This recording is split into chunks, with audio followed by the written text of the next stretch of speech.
Hello everyone, my name is Novia Trie Ramadani. In this video, I'm gonna present it about summary of International Conference, Sustainable Innovative Legal Policy, Alternative Technology, and Green Economy.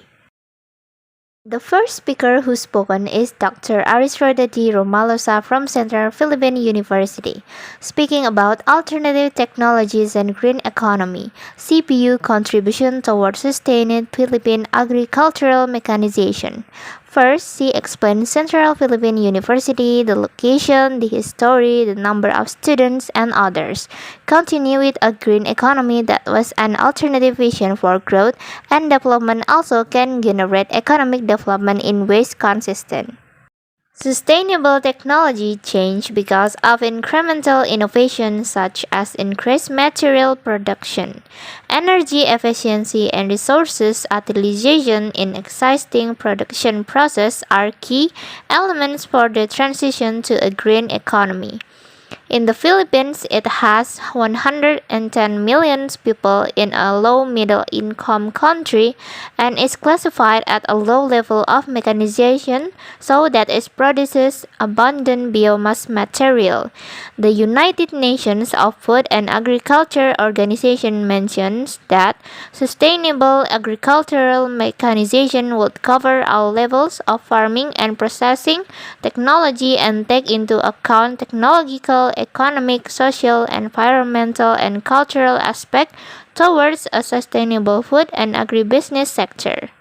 Dr. Aris also explained more about CPU's response, objective of the technology development, materials and methodology, study area and design process, and operating performance of the technologies.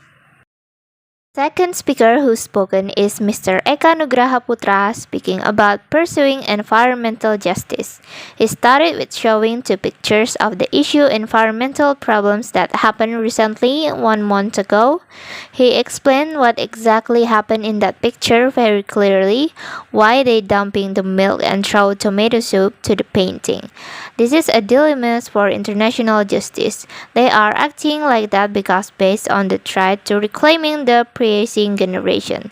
This case gonna impact in globalization, modernization, technological advancement, so environmental decay and depletion of resources. Substantive obligation prevent something like this from happening again or giving them or finding the human rights. He also explained more about harm in criminal law, environmental harm in criminal law, victimization, and the last part giving the example with RKUHP Indonesian Criminal Act. The third speaker who spoken is Prof. David Matthew Patinilla with the topic the use of biomass and the development of bioeconomy in the European Union.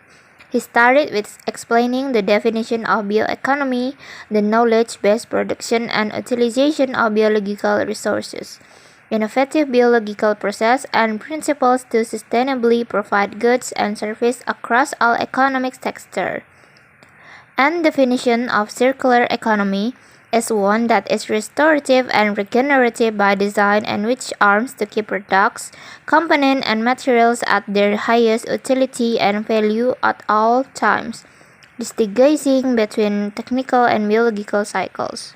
Two different visions on circular bioeconomy are biotechnology vision, which focused on processing and upgrading biological raw materials, and social vision highlighting sustainability and ecological process.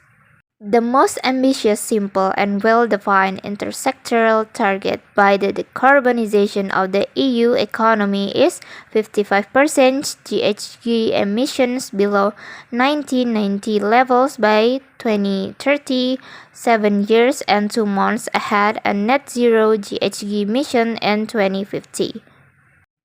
The carbonization substitution of fossil fuels with renewable energy, raw material based on petrol using biomass and energy-intense materials with biomass, and he explained more about 5 strategic sectors and how to deal with a very relevant increase of demand for biomass in the future. And the last speaker who spoken is Prof. Justina Nakonieta Bartosiewicz, PhD, with the topic of social equalities and green governance, started with showing the diagram of sustainable development and explained that the Proton Commission in 1987 created the report about the sustainable development. They proposed the new concept of dealing with the global challenge.